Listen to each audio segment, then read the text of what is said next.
దేవుని పరిశుద్ధ నామానికే మహిమ కలుగునుగాక. హల్లెలూయా. మన ప్రభువును ప్రియరక్షకుడైన యేసుక్రీస్తు శ్రేష్టమైన నామంలో నేటి ఆరాధనకు కూడి వచ్చిన మీ అందరికి కూడా నా హృదయపూర్వకమైన వందనాలు తెలియజేస్తా ఉన్నాను. దేవుని మహాకృపా కనికరాలను బట్టి దేవుడి రీతిగా మనల్ని సజీవుల సంఖ్యలో ఉంచి మరొక ప్రభు దినాన ఆయన సన్నిధిలో మనం ఉండటానికి ప్రభువు సహాయము చేశారు. హల్లెలూయా. నేటి ధ్యానము కొరకు యెషయా గ్రంథం 6వ అధ్యాయము 3వ వచనాన్ని చదువుకుందాం. 2-3 వచనాలు, 2-3 వచనాలు కలిసి చదువుకుందాం. ఆయనకు పైగా శరాపులు నిలిచియుండిరి, ఒక్కొక్కరికి 6 రెక్కలుండెను. ప్రతి వాడు 2 రెక్కలతో తన ముఖమును, రెంటితో తన కాళ్ళను కప్పుకొనుచు రెంటితో ఎగురుచుండెను.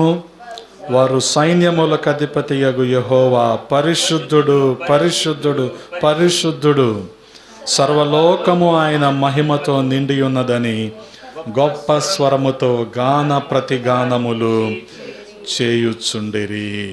ప్రార్థన. మమ్మల్ని అతి మిక్కిలిగా ప్రేమించిన మా ప్రియ పరలోకపు తండ్రి,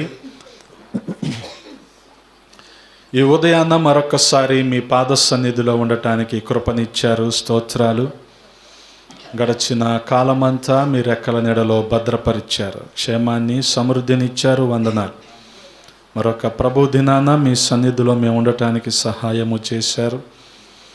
మీరు ఏర్పాటు చేసిన ఈ లేఖనాలను బట్టి స్తుతిస్తూ ఉన్నాం. ఈ లేఖనాలను మా వినికిడిలో దీవించండి. మా సమయాన్ని దీవెనకరంగా మార్చండి. మీ కృపకు అప్పగించుకుంటూ ఉన్నాం. అల్పుణ్ణి నన్ను మరుగు చేయండి. మీ ఆత్మచేత నింపి వాడుకొనండి. మీకే మహిమలారోపిస్తూ యేసయ్య పరిశుద్ధ నామంలో అడిగి వేడుకుంటున్నాము తండ్రి. ఆమేన్. దేవునికి స్తోత్రం. హల్లెలూయా. ప్రభునందు ప్రియ సహోదరి సహోదరులారా, మరి గత వారము కూడా కొన్ని ప్రాముఖ్యమైన విషయాలు యేసుక్రీస్తు ప్రభువారు ఈ భూమి మీదకు వచ్చిన విధానాన్ని మనం ధ్యానం చేస్తూ కొన్ని మనం విషయాలు తలపోసుకున్నాం. ముఖ్యంగా ఇదే వచనాల్లో నుంచి దేవుని యొక్క సార్వభౌమాధికారాన్ని బట్టి ఆయన ఆకాశములో అనగా పరలోకములో సింహాసనాసీనుడై ఆయన ఏ రీతిగా తన మహిమంతా కూడా భూమి మీద నిండి ఉందో మనం చూస్తూ వచ్చాం. అటువంటి ఆధిక్యతలో ఉన్న యేసుక్రీస్తు ప్రభువారు పేద నరునిగా జన్మించటమే ఈ లోకంలో గొప్ప అద్భుతం. హల్లెలూయా. అటువంటి యేసుక్రీస్తు ప్రభువారు పరిశుద్ధుడిగా జన్మించి పాపులమైన మన కోసము సిలువలో ప్రాణం పెట్టి మనకు రక్షణ భాగ్యాన్ని ఇవ్వటం మరింత ఆశ్చర్యకరం. ఆయన పరిశుద్ధుడిగా జన్మించాడు. ఆయన పాపుల కోసం జన్మించాడు. పరలోక రాజ్యానికి మార్గము చూపించడానికి ఆయన జన్మించాడు. ఆ రీతిగా మనం చూడగలిగితే ఇదే వచనాల్లో మరొక కోణం కూడా మనకు కనిపిస్తూ ఉంది. అది యేసుక్రీస్తు ప్రభువారి యొక్క పరిశుద్ధత.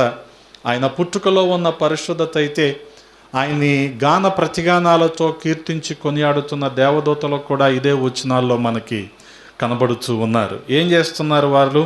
ఆయనకు పైగా వాళ్ళు ఏం చేస్తున్నారు? శరాపులు నిలిచి ఉన్నారు. ఒక్కొక్కరికి 6 రెక్కలు ఉన్నాయి. 2 రెక్కలతో ఏం చేస్తున్నారు? ఎందుకని? ఆయన కోటి సూర్యుల కాంతి కంటే తేజస్సు కలిగిన వాడు. హల్లెలూయా.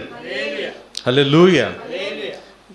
డైరెక్ట్గా ఇప్పుడు నేను ఆ లైట్ చూసినా సరే కాసేపు మీరు ఎవరు నాకు కనపడరు ఆ లైట్ చూస్తే. అలాంటిది కోటి సూర్యుల కాంతి కలిగిన ఆయన ముఖాన్ని చూడటానికి వీళ్ళకి ఎంత ధైర్యం కావాలి?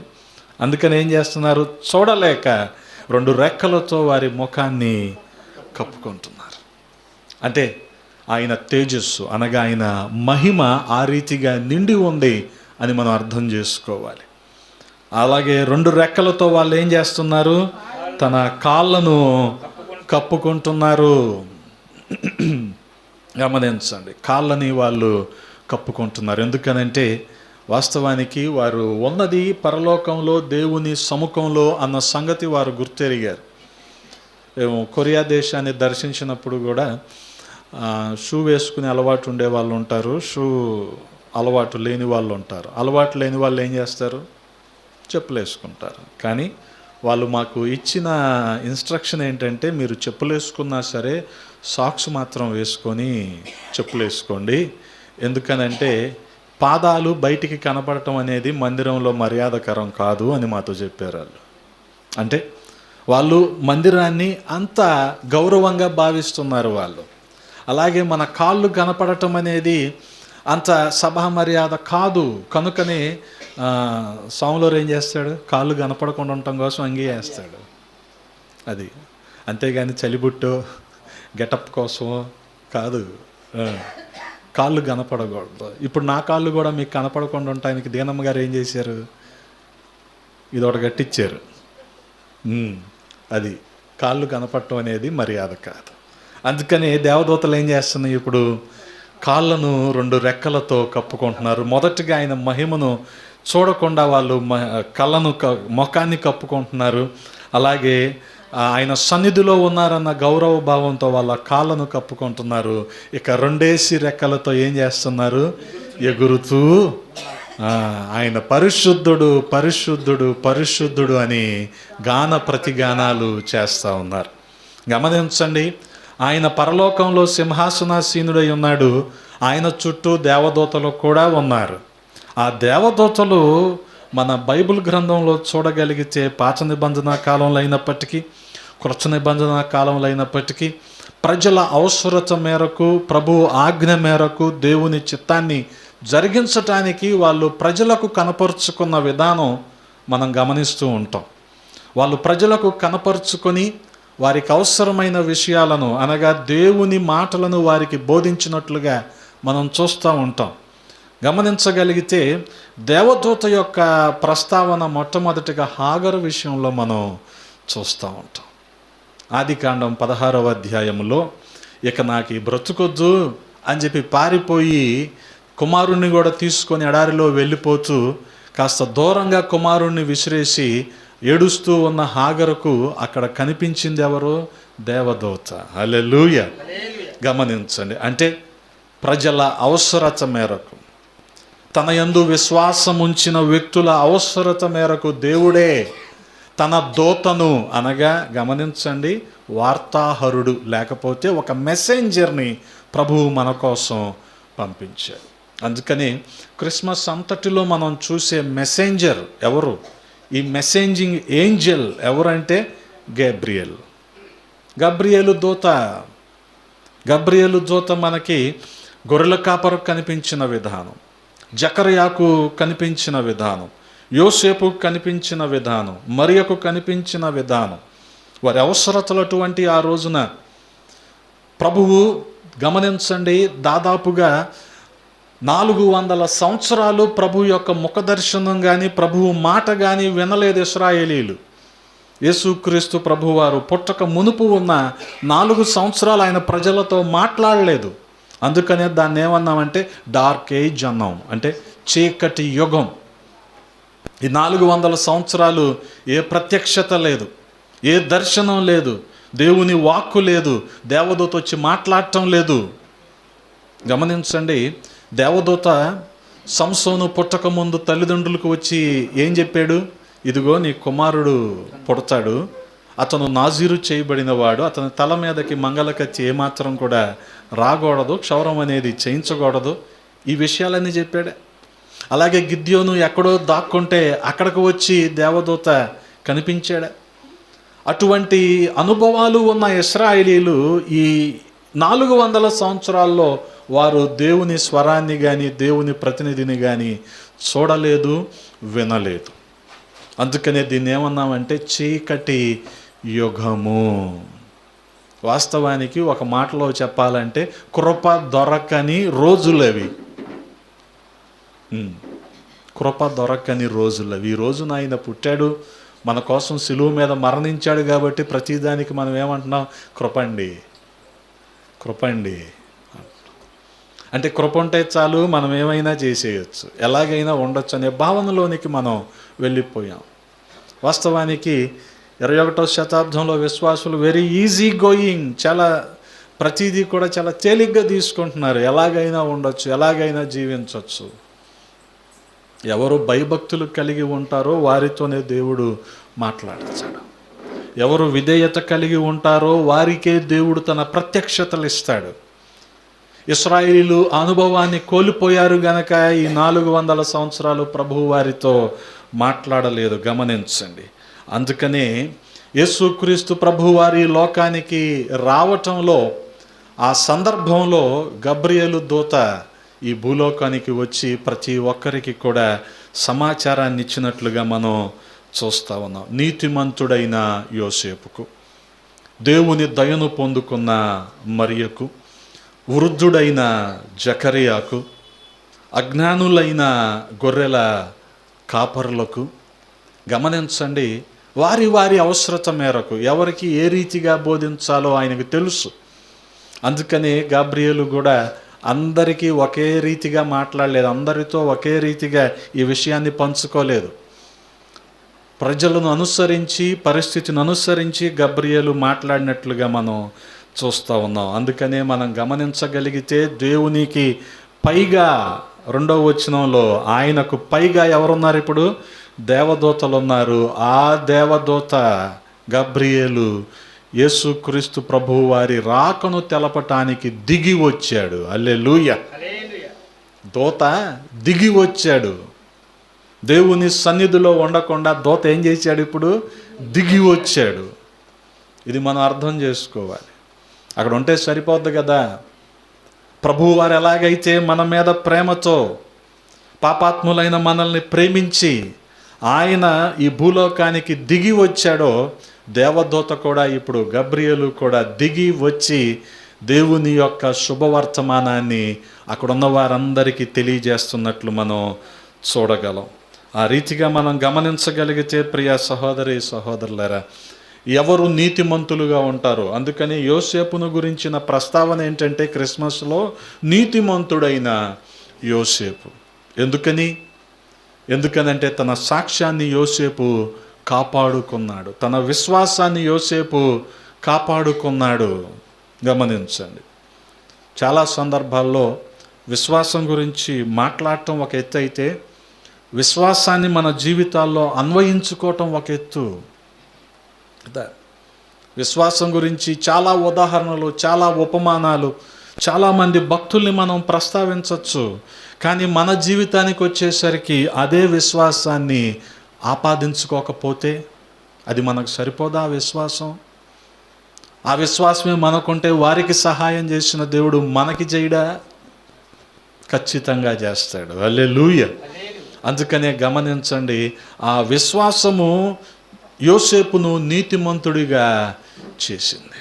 నీతిమంతుడైన యోసేపుకు దేవదూత కనిపించాడు, దిగి వచ్చిన దూత కనిపించాడు. అందుకనే ఎవరు వినయ మనస్సు కలిగి ఉంటారు, ఎవరు దీన మనస్సు కలిగి ఉంటారు, ఎవరు విధేయత చూపించేవారిగా ఉంటారో, ఎవరు విశ్వాసాన్ని కనపరిచేవారిగా ఉంటారో, ఎవరు సాక్ష్యాన్ని కాపాడుకునేవారిగా ఉంటారో వారి కోసం ఆయన దిగి వస్తాడు. హల్లెలూయా.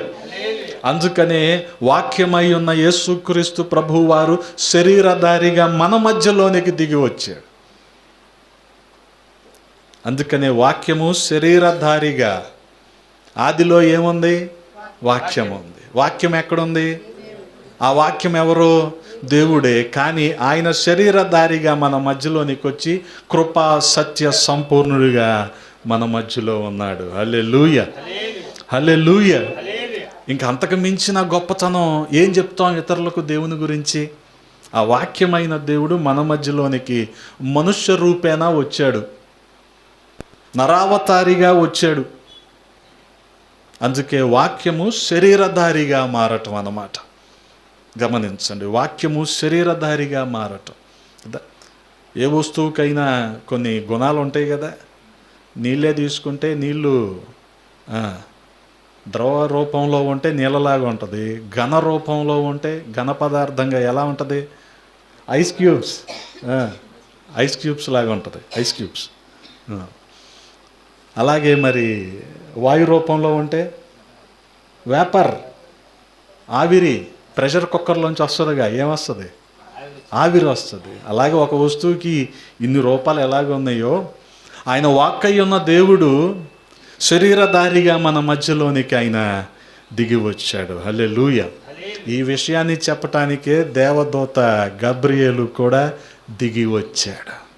దిగి వచ్చిన దేవదూత. అందుకనే గమనించండి, దేవుని యొక్క ప్రత్యక్షతను గొర్రెల కాపరులకు తెలియజేశాడు గబ్రియేలు. దేవుని యొక్క ప్రణాళికను నీతిమంతుడైన యోసేపుకు తెలియజేశాడు. దేవుని యొక్క సార్వభౌమాధికారాన్ని, ఆయన యొక్క సమకూర్పును, ఆయన యొక్క గొప్ప ఆదరణను జకర్యాకు తెలియజేశాడు. దేవుని యొక్క దయను, కృపను గమనించగలిగితే మరియకు కూడా గబ్రియేలు తెలియజేశాడు. అందుకే చాలామంది అనుకునేది ఏంటంటే, యేసుక్రీస్తు ప్రభువు వారు నిన్న మొన్నటోడండి, మొన్న 2000 సంవత్సరాలే కదండి అనుకుంటారు. కానీ మనం గమనించగలిగితే ఆయన ఆది నుంచి ఉన్నవాడు. అందుకనే యోహాను సువార్త 1వ అధ్యాయం 1వ వచనంలో ఏం రాయబడి ఉంది? ఆదిలో వాక్యము ఉంది, వాక్యం ఉంది. అందుకనే యేసుక్రీస్తు ప్రభువారు ఆది కాండములో స్త్రీ సంతానంగా మనకు కనపడతాడు. అందుకే ఆయన ఆదాము నుంచి వస్తున్న దోషానికి ఆయన ఏం చేశాడు? అడ్డుపడ్డాడు. అడ్డుపడి మనకు విడుదలనిచ్చి, విమోచననిచ్చి, పాపక్షమాపణిచ్చి, పరలోక రాజ్య భాగ్యాన్ని ఆయన మనకు కల్పించాడు. హల్లెలూయా. నిర్గమాకాండంలో ఆయన పస్కా పశువుగా కనపడతాడు మనకి. అందుకనే ఆ పశువు, ఆ గొర్రెపిల్ల రక్తం ఏ గుమ్మానికైతే రాశారో ఆ ఇంట్లో వాళ్ళు ఎవరు కూడా చనిపోలేదుగా. అది ఆయన రక్తంలో ఎవరైతే కడుగబడతారో వారు నిత్య జీవాన్ని పొందుకుంటారన్న దానికి గుర్తది. అలాగే లేవియా కాండంలో ఆయన ప్రధాన యాజకుడిగా మనకి కనబడతాడు. ఆ రీతిగా ఆయన ఎక్కడ లేడు? ఆయన అన్నిటా ఉన్నాడు, ఆయన ప్రతి సందర్భంలో ఉన్నాడు ఆయన. అందుకనే మనం ఇందాకేం పాడుకున్నాం? తరతరాలలో, యుగ యుగాలలో ఆయనే మనకి దేవుడు. హల్లెలూయా. ఆ దేవుని రాకను మనందరికీ తెలియజేయటం కోసమే దేవదూత గబ్రియేలు మన మధ్యలోనికి ఆయన దిగి వచ్చాడు. హల్లెలూయా. అంత మాత్రమే కాదు, ఈ చీకటిలో ఉంటున్న ప్రజలకు గొప్ప శుభ సమాచారాన్ని ఆయన కలిగించాడు. అందరికీ చెప్పాడు, ఇదిగో రక్షకుడు మీకోసం పుడుతున్నాడు. అప్పుడు వరకు ప్రజలందరూ కూడా ఒక రకమైన భయంలో ఉండిపోయారు. ఏంటి మా పరిస్థితి? ప్రభువు మాతో మాట్లాడటం లేదు. ఏంటి పరిస్థితి? ఏ ప్రవక్త కూడా మా దగ్గరికి రావటం లేదు. ఏంటి పరిస్థితి? అసలు ఆయన ప్రణాళిక ఏంటో మాకు తెలియటం లేదు. అందుకే ఆయనే వచ్చేసాడు. హల్లెలూయా కదా.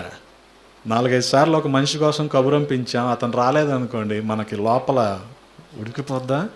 అప్పుడు ఏం చేస్తాం? మనమే వెళ్తాం. ప్రజలు వింటారు వింటారు వింటారని ఆయన ఎదురు చూశాడు. ప్రజలు మార్పు చెందకపోయేసరికి ఏం చేశాడు? ఆయనే వచ్చేసాడు.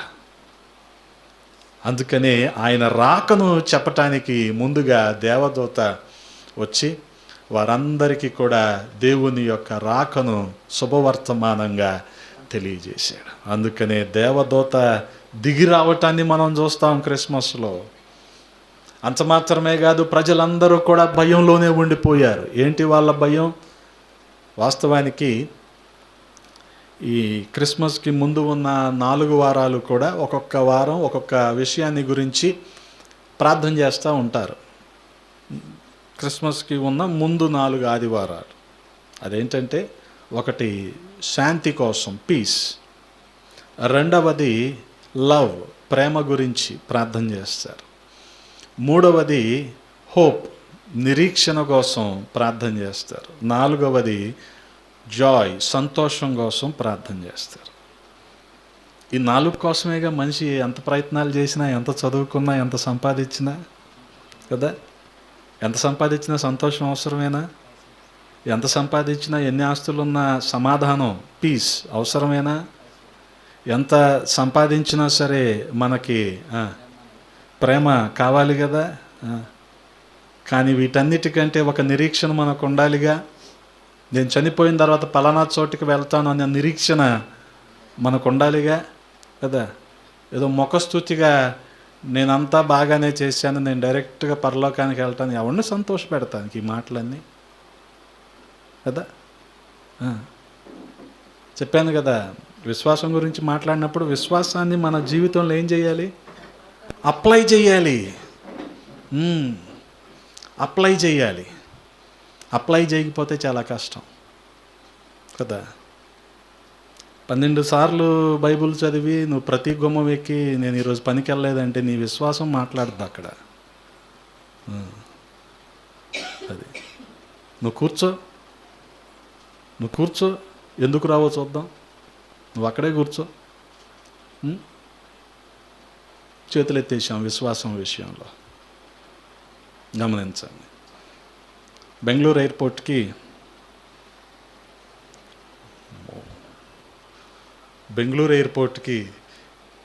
ఇంత పెద్ద పెద్ద విశ్వాసాలు వస్తే నేను వర్తమానం చెప్పలేను.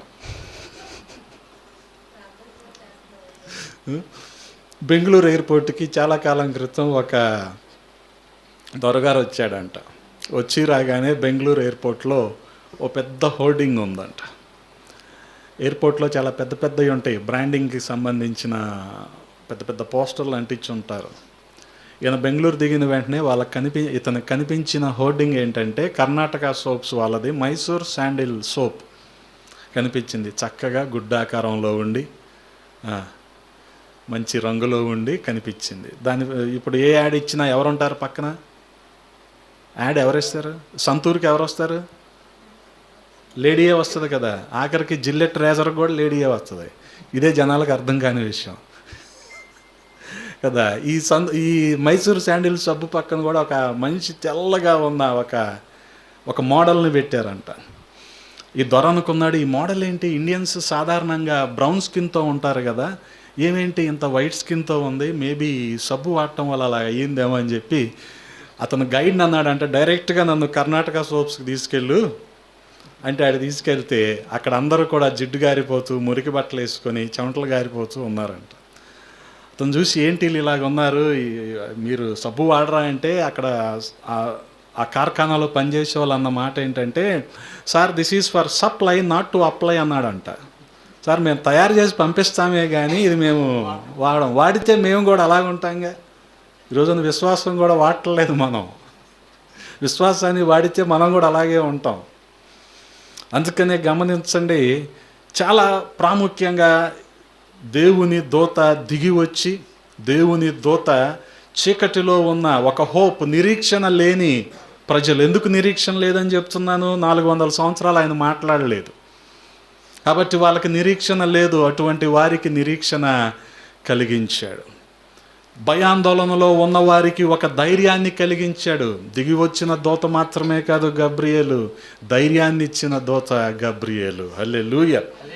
గమనించండి, ఆ చీకటి కాలం ముగిసిపోతుందని చెప్పడానికి వచ్చాడు. ఇప్పుడు వరకు ఒక భయంలో ఉన్నారు వీళ్ళు, ఏంటి మా పరిస్థితి, మరణానంతర జీవితం ఏంటి అనే ఆలోచనలో ఉండిపోయారు. కానీ ఆ ముగింపు, ఆ ప్రశ్నకు ముగింపు ఎక్కడుందంటే యేసుక్రీస్తు ప్రభు వారి రాకలో ఉంది. హల్లెలూయా. గమనించండి, అందుకనే మనం చూడగలిగితే దేవదూతను ఎప్పుడు కూడా ప్రజలు చూసిన అనుభవం లేదు. కాబట్టే ఎవరైతే గబ్రియేలును చూశారో వారందరూ కూడా భయపడిపోయారు. మొదటిగా మనం చూడగలిగితే జకర్యా దగ్గరికి వెళ్ళాడు దేవుని దూత. లూకాసు వార్త మొదటి అధ్యాయము 12వ వచనంలో మనం చూడగలిగితే, జకర్యా అతన్ని చూచి తొందరపడి, గమనించండి ఎవరిని చూసి, జకర్యా తన వాడుక చెప్పున వెళ్ళిపోయాడు. తన యాజక క్రమాన్ని జరిగించడానికి వెళ్ళిపోయాడు. బలిపీఠం కుడివైపున దేవదూత నిలబడి ఉన్నాడు. ఎప్పుడు దేవదూతను చూసిన అనుభవం లేదు కదా. అందుకని ఏమైపోయాడు జకర్యా?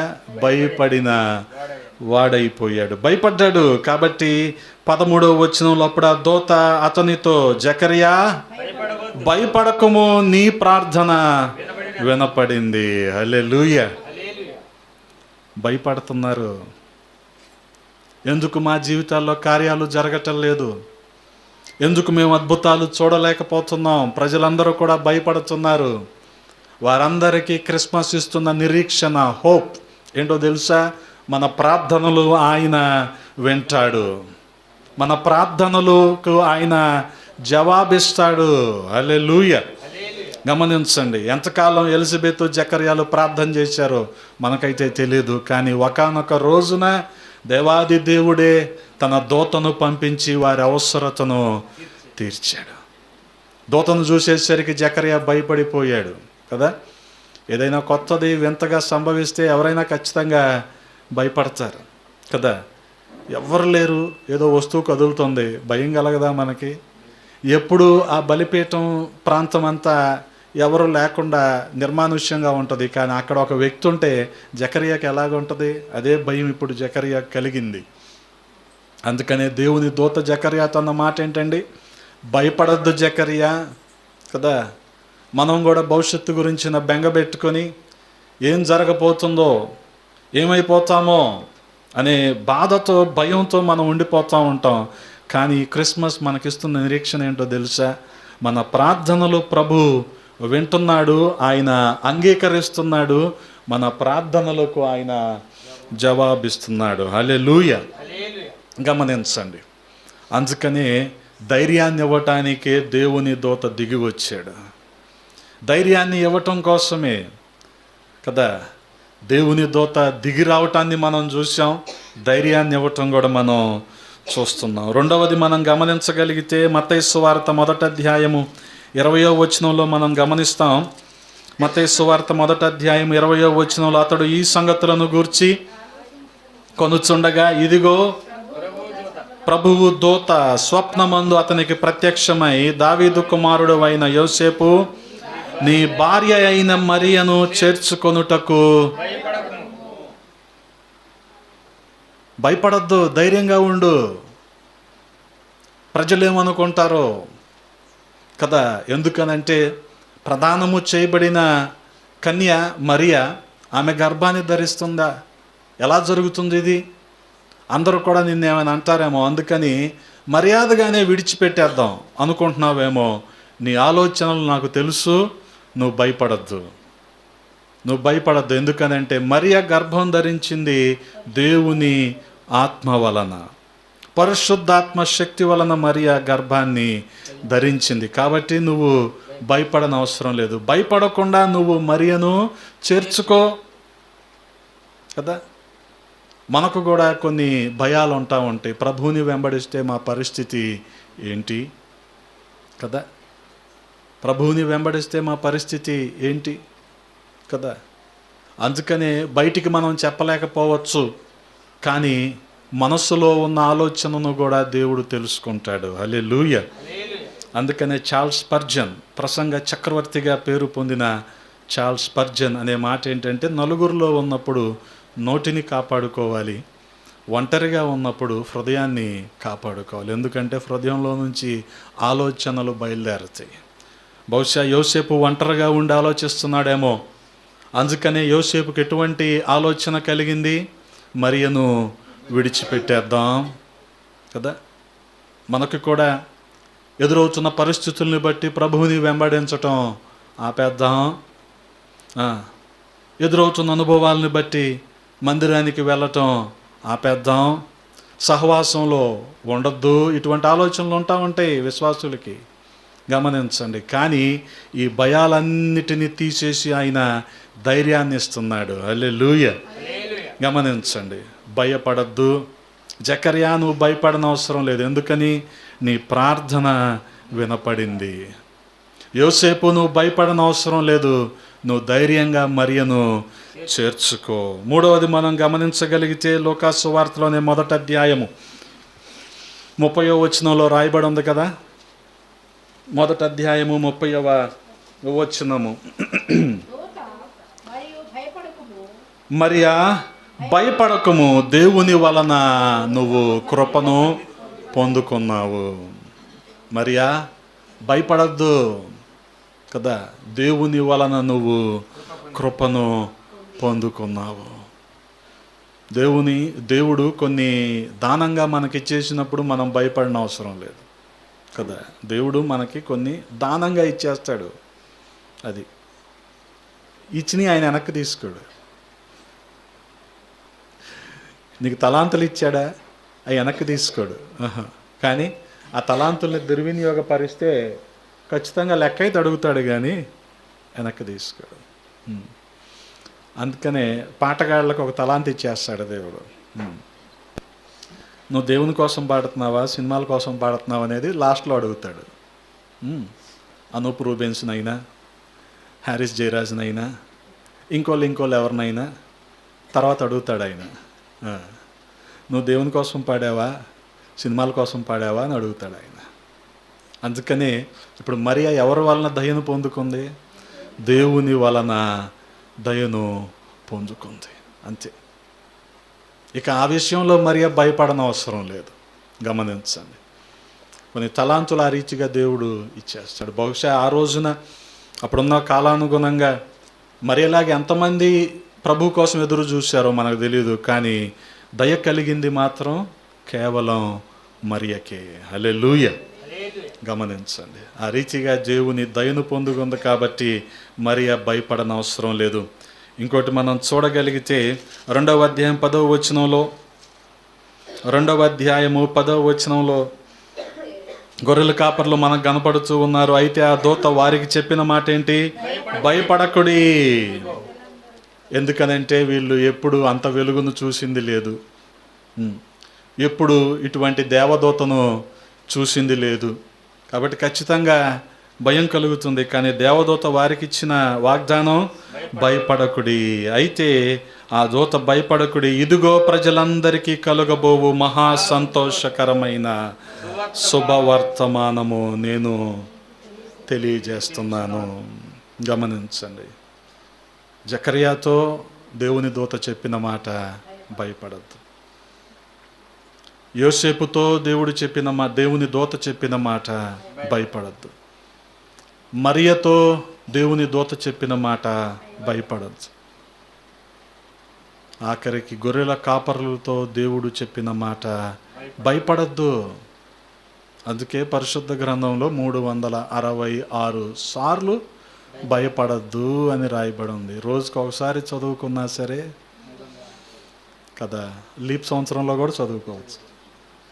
366 సార్లు భయపడద్దు.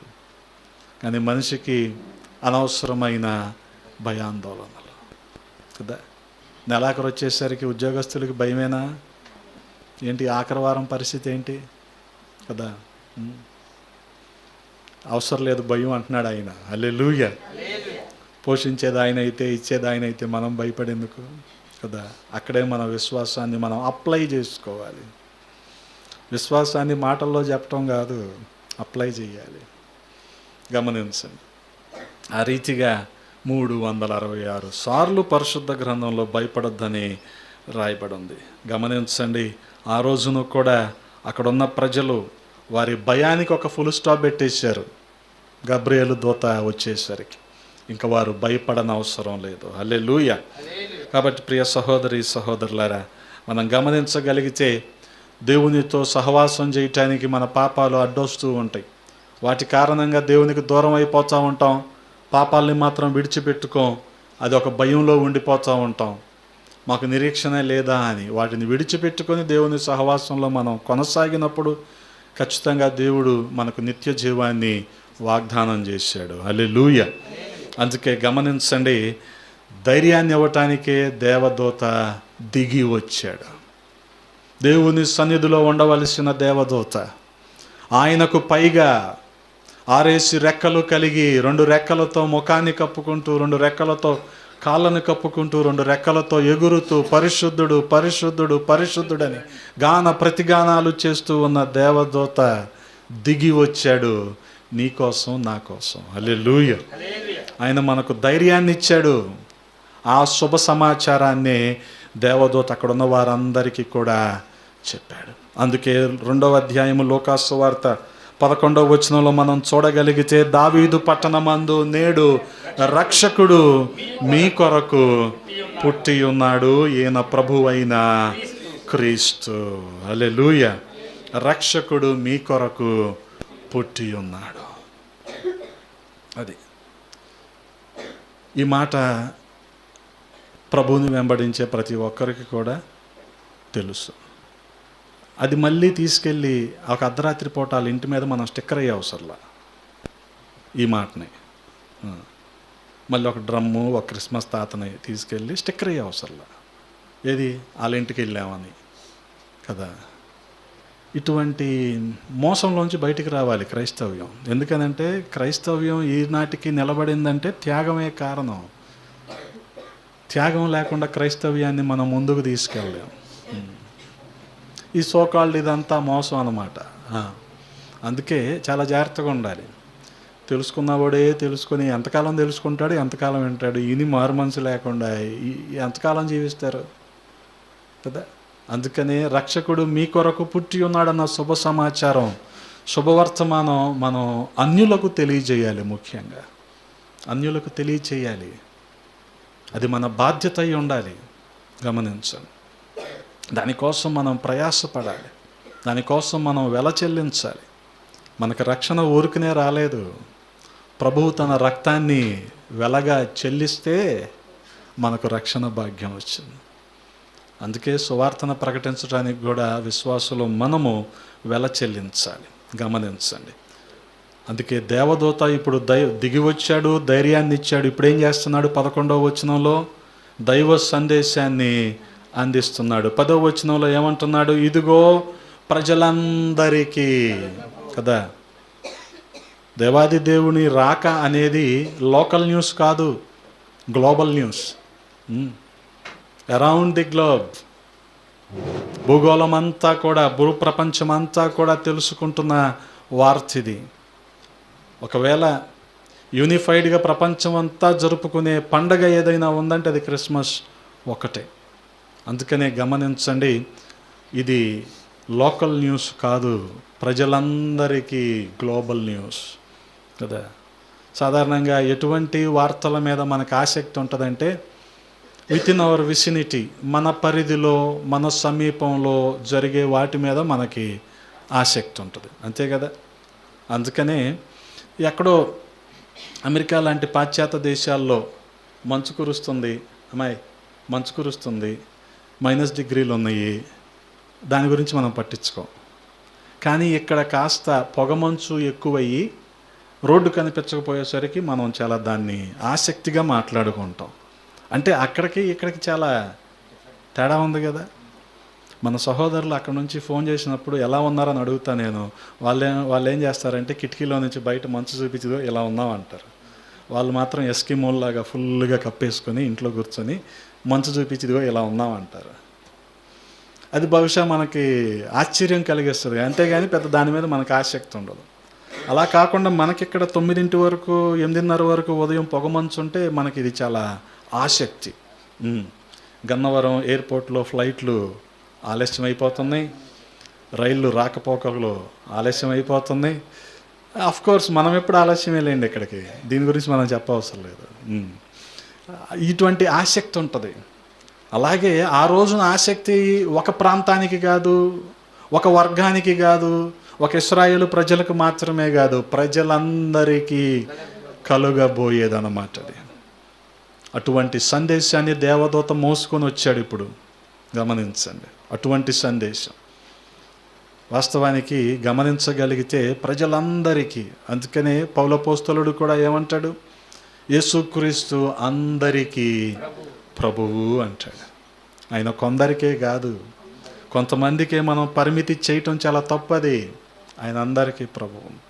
అందుకే మనం తెలుసుకున్న రక్షణ, మనం పొందుకున్న రక్షణ అనుభవం ఇతరులకు మనం తెలియజేయాలి. వారు కూడా ఆ సహవాసంలో, అనుభవంలో ఉండటానికి మనం ప్రయాసపడాలి. గమనించండి. అందుకనే దీన్ని ఏమన్నాం మనం? గ్లోబల్ న్యూస్ అన్నాం. ఇంకా ఏం చెప్తున్నాడు దేవదూత అక్కడ? ప్రజలందరికీ కలుగబోవు మహా సంతోషకరమైన గమనించండి, మహా సంతోషకరమైన కదా. సాధారణంగా అన్ని వార్తలు మంచి అయి ఉండాల్సిన అవసరం లేకపోవచ్చు కదా. కొన్ని మాత్రమే మనకి మంచి వార్తలు కదా. కానీ ఇక్కడ ఇది ఎటువంటి మంచి వార్త? ఇది మహా సంతోషకరమైనది కదా. గ్లోబల్ న్యూస్ మాత్రమే కాదు, ఇది జాయ్ఫుల్ న్యూస్ కూడా కాదు, ఇది గ్లాడ్ న్యూస్ కదా. అంటే సంతోషానికి మించిన మహా సంతోషకరమైన, ఇంకేమంటున్నాడు? సువర్తమానము. మంచి, వర్తమానము వార్త, మంచి వార్త, సువార్త. అందుకని ఆయన పుట్టుక ఎక్కడ రాయబడి ఉంది? సువార్తల్లోనే రాయబడి ఉంది. అందుకని ఆయన పుట్టుక సువార్తల్లోనే రాశారు. ఎందుకని? ఆయన పుట్టుకే మనకు శుభవర్తమానము. దేవదూత దైవ సందేశాన్ని ఈ రీతిగా అక్కడ ఉన్న వారికి అందించాడు. సంతోషకరమైన గ్లాడ్ న్యూస్. గమనించండి. అలాగే ఏమంటున్నాడు? సువర్తమానము, మంచి వర్తమానము. ఈ వర్తమానాన్ని ఇవ్వటానికే దేవదూత దేవుని సన్నిధి నుండి దిగి వచ్చి మనకు ధైర్యాన్ని చెప్పి ప్రజలందరికీ కూడా ఈ శుభవార్తను తెలియజేస్తూ ఉన్నాడు. మనం కూడా ఈ క్రిస్మస్ సందర్భంలో, ఈ క్రిస్మస్ సీజన్లో ఈ విషయాలను ధ్యానిస్తూ, తలపోసుకుంటూ ఈ విషయాలను ఇతరులకు మనం తెలియచేయాలి. మరొకసారి చెప్తున్నాను, కూర్చున్న వాళ్ళమే కూర్చున్న చోటే వండుకొని తినే రోజులు కాదు ఇవి. ఒక అడుగు ముందుకేసి తెగించి సువార్త చెప్పే రోజులు ఇవి కదా. ఇంకా ప్రజల్ని ఆటోల్లో తరలించి మీటింగులకి తీసుకెళ్లే రోజులు కాదు ఇవి. ఎవరు ఆటోల్లో ఉన్నది మళ్ళీ విశ్వాసులే కాదు ఇది. మనమే ఆటోల్లో వారి దగ్గరికి వెళ్ళే రోజులు ఇవి. చెప్పాగా, రేపు మార్చి ఏప్రిల్లో బహుగా ప్రార్థన చేస్తున్నాం బస్సు కోసం. అది బస్సు వారానికి ఒక ఊరు వెళ్తుంది, ఆ ప్రాంతానికి ప్రజలకు సువార్త చెప్పుద్ది. ఏది ఉన్న సువార్త అందిన ఊరికి వెళ్ళదో. We are very particular about this. చెప్పిన వాళ్ళకే చెప్పం. అది అందరూ తెలుసుకోవాలి, అందరూ తెలుసుకోవాలి.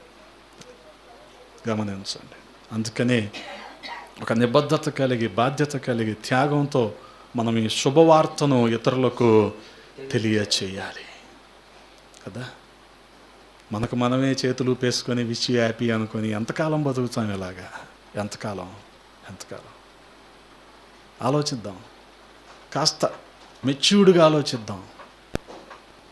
దాన్ని, ఆ అరిష్టాలను దాటి ఒక మెట్టెక్కుదాం. ఏది?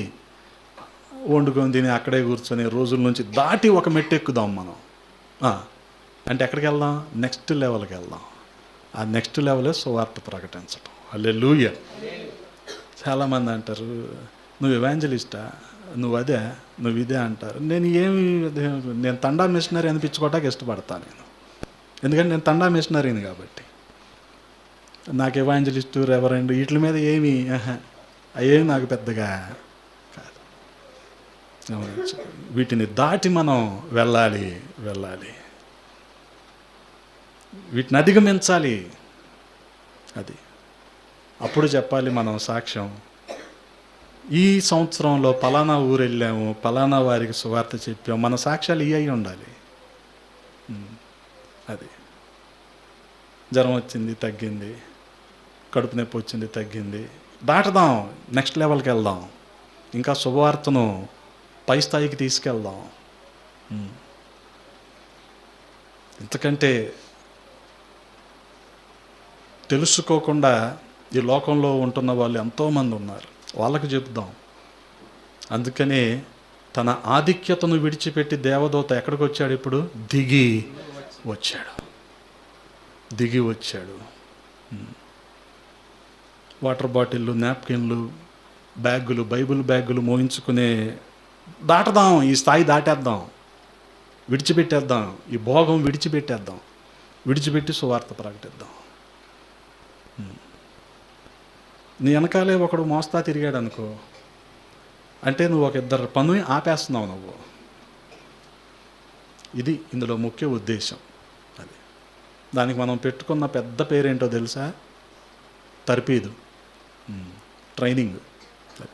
ట్రైనింగ్ ఏంటి? బ్యాగ్ మోయటమా ట్రైనింగ్?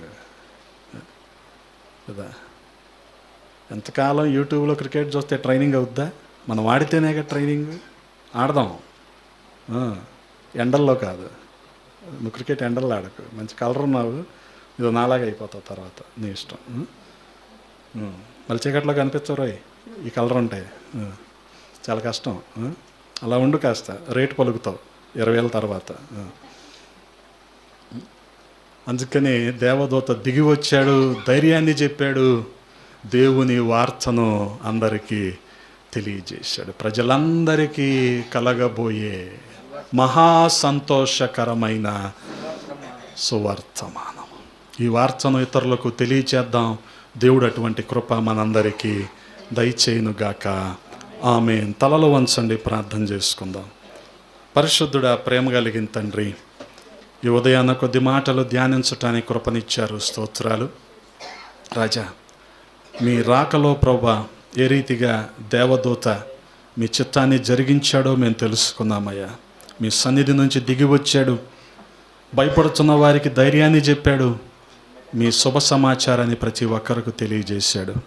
ఆ రీతిగా మేము కూడా మీరు పుట్టారు అన్న సమాచారాన్ని అందరికీ తెలియజేసే కృపను దయచేయండి.